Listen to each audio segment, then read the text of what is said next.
Good morning, good afternoon, or good evening, wherever you are. Remember, you have greatness inside of you. Welcome back to another Habs Daily News with your hockey coach guru, Coach FRENCHY. Today, episode number 161. What do you have with the menu, coach, today? First of all, recap game between the Minnesota and the Montreal Canadiens. I'm going to give you Hab Notebook. Then I'm going to give you more information about what Montreal needs some help. And finally, at the end, the player to watch for the NHL Draft 2023 was released by the NHL yesterday. We're going to talk about them at the end of this video. But before we start, we invite you, don't forget to subscribe, click on the like, and definitely leave me a comments about this episode. And let's dive in talking about the first subject of the day. The first subject of the day, guys, is about the recap game between the Minnesota Wild versus the Montreal Canadiens. Final score, the Minnesota Wild 3, Montreal Canadiens 1. After 7 games, Montreal is 3-4-0. Not a bad game overall. Obviously, some mistake at some point. First of all, let's dive in about the first thing is the goal during this game. First of all, at 5:52, after a turnover created by Nick Suzuki, a little bit a pinch by Haber Jack I. Eriksson, AK, scored his third goal of the season. Duhaime and Middleton get an assist to open up the score of the game, and it was the only goal during this first period between the Wild and the Montreal Canadiens. We got 11 shots by the Minnesota Wild, 9 by the Montreal Canadiens. 1 power play for both teams. Overall, Minnesota started really good the beginning of the game, but Montreal came back at the end of the first period to stabilize or balance more the chance overall. But again, Jake Allen was settled between the pipe during the first period. During the second period, at the beginning, Cole Caulfield scored his 5th goal of the season. Whiteman and Monahan got an assist to tie the game 1-1. And then a turnover by Kovacevic at the neutral zone gave the second goal of the Minnesota Wild, the second goal of the year from Duhaime. Finally, Gaudreau got a helper on this goal to give them a 2-1. It was the 2 only goals during the second period. After 40 minutes, it was 2-1. Obviously, Mike Hoffman missed a penalty shot during that period. It was painful, to be honest with you, to watching this penalty shot. The shot was a little bit more advantage the Minnesota Wild by 14-8. And then during the third period, we have to wait until the end of the game to have an empty net goal by Joel Eriksson, a.k.a. his second goal of the night, 4 of the year, at no assisted. And that's complete. Got all the goals we got yesterday between both teams. The next graphic we want to talk about is to give you the best leader of the game. Duhaime with 2 points. Boldy shot 8 times on the Jake Allen. 21-08 for Middleton, Theo I. Fleury was solid between the pipe for the Minnesota with a save of .963. For the Montreal, Caulfield with other player have 1 point. Dvorak shot 5 times. Harris played 25-39, guy. Pretty amazing. And then Jake Allen have a save percentage of .933. And the last graphic I want to mention to you guys is a shot for the Montreal Canadiens. Not too bad. I like the way this shot. Unfortunately, Fleury was really alert tonight between the pipe for the Minnesota Wild, and Montreal cannot capitalize on those opportunities during the game, and unfortunately that's the reason why they lost again the Minnesota Wild. What we learned, first of all, the Montreal Canadiens stay in the game again. I like we saw this in the beginning of the season. Only 1 game possibly, or maybe 2-3 periods did not play well in the 21 period they play so far. So we like the way they compete all the time and they play and stay in the game. Now, I want to mention to you some stat number. The Montreal Canadiens on the scoring chance they got yesterday 23 and Minnesota only 24. Again, that shows exactly how it was balanced. The high danger scoring for the Montreal was 10. Minnesota was 11. That's proved exactly my point tonight about the fact that the Montreal Canadiens was really with the Minnesota Wild. My next point, guys, I want to talk is about the kid struggle tonight. Most of them, Kenan Cooley did not play well overall. He left the game during the third period when he got a puck on the left side of his head. And then you have Aber Jack I struggled really during the first period, but he come back better during the second, third period, but he played only 15 minutes. And finally, the under defenseman Kovacevic struggled for the Montreal Canadiens. It was the reason they gave the second goal during a mistake he created during the second period, obviously. And the Minnesota Wild capitalized on that one to get the lead. And it was the goal-winning game of this game. Then the only positive on the rookies, it was really the performance of Jordan Harris, play over 25 minutes. Solid performance for Jordan yesterday. The next thing I want to talk about is the power play guy. It's awful now. It's really awful. 1-22. It's something they need to change. Chris Whiteman struggled yesterday again for the fourth time. And the last 5 power play they got a penalty at the same time after a few seconds. Interference. It's just not supposed to be that way. Whiteman really, really struggled yesterday against the Minnesota Wild. At some point, we have to figure out with him, remove him on the power play. Anyway, 1-22. I saw a couple of puck movement, but no shot on the net. Look what's happening. They have 6 minutes. They have 6 attempt shot. 2 of them hit the net, 3 block shot, and 1 miss. That's it. That's all, guys. It's not good enough. They pass the puck a lot, but they not try to shoot the puck. And this is really one of the reasons why the power play does not work. Other than the fact the entrance zone is not great. You cannot win any game in NHL if you have only a power play at the bottom of the standing and with only below as 5%. It's just painful to watching them since the beginning of the season. The next thing I want to talk about, guys, Mike Hoffman. I'll be honest with you, I'm not one to be negative, but I have to tell you right now, I'm sick of it, of the Mike Hoffman. Not show any emotion. Look, during the penalty shot, guy, it was painful to watch. If you will see again the penalty shot, look how it was. Not movement, not pay attention to the details, how he coming to the net.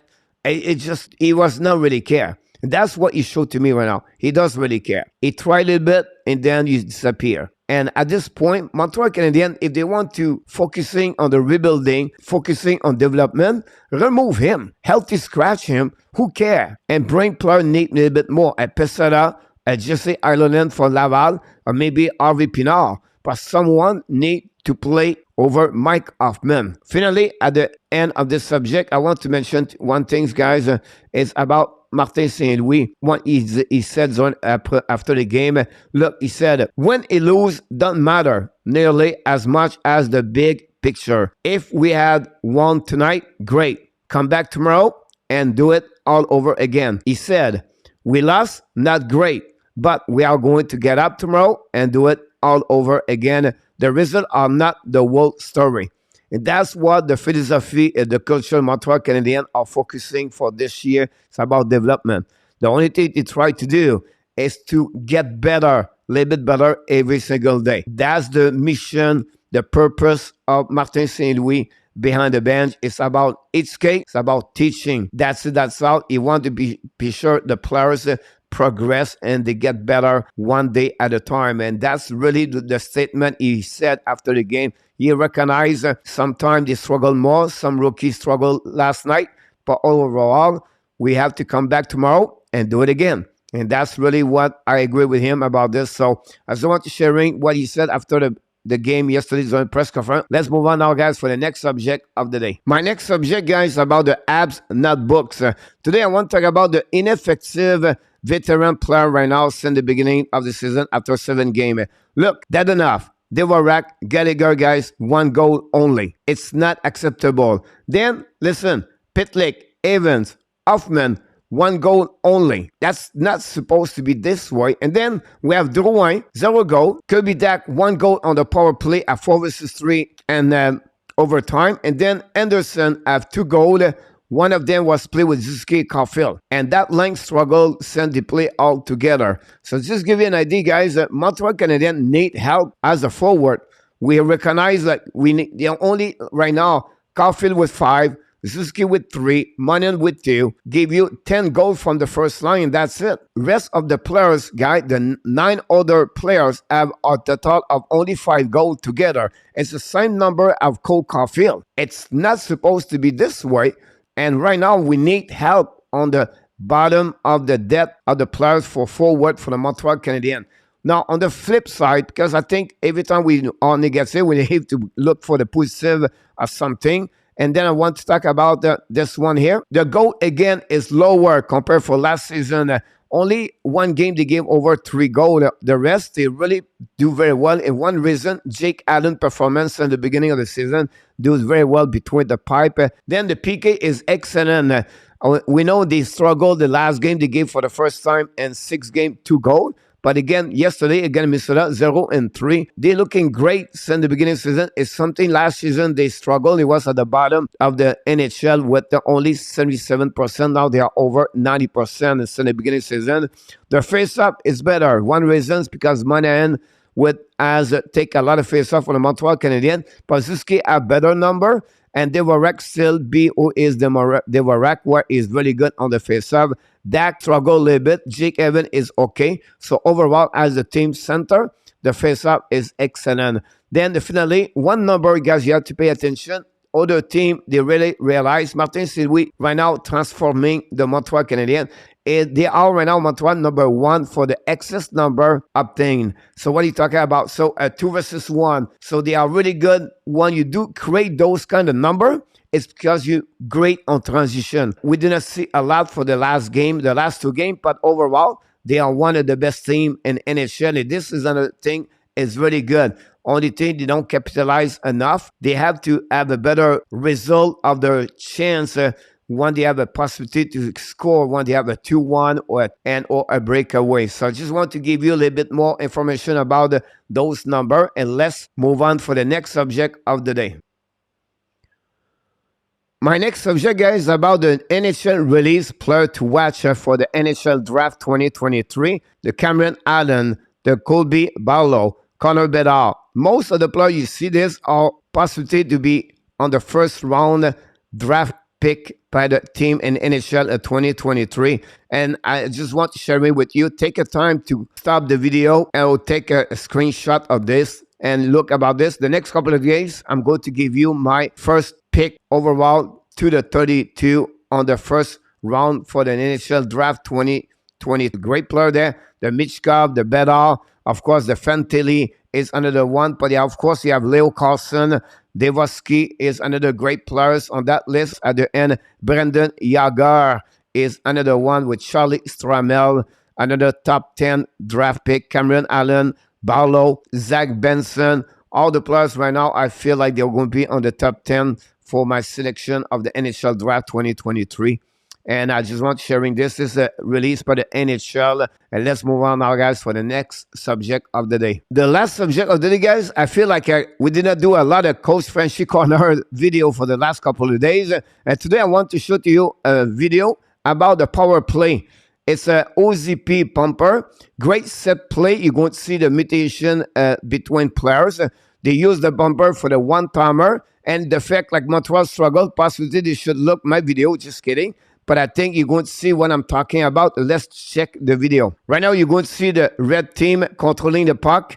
And then you're going to go down. Then you have a mutation, a passing over there. One-timer. Of course, the white team did not play well. We're going to see the replay on the slow motion. Check the guy at the top blue line in the middle of the ice. They make a modification or mutation with the flanker on the opposite side where the puck is.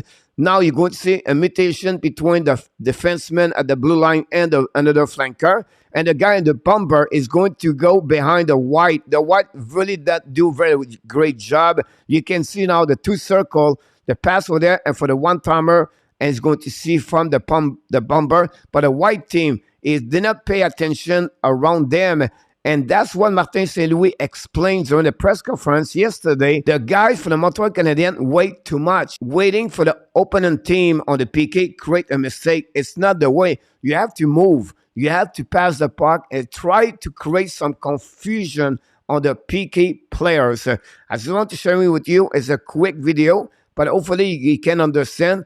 And the role of the bumper now in NHL as a power play is really important. So if you watch other game, not Montreal Canadiens, pay attention on the power play. You see yesterday where it was pretty good for the Minnesota Wild with Kaprizov, Boldy, Zuccarello, and Addison. I really like the puck movement, but the fact they was moving the puck and it was moving the players, they was skating a lot. and they have a couple of chances to score, but Jake Allen was pretty good overall. That's complete, guys, all the subject we have for you today. Here we go, guys. Episode 161 is over. Hopefully you enjoy it, but before we leave, we want to remind you, please don't forget to click on the like, subscribe to the Hockey Nation Live Show, leave me a comments, tell me what you think about all my subject today, and finally, of course, I want to remind you, you have greatness inside of you. We wish you an amazing, blessing day, everybody.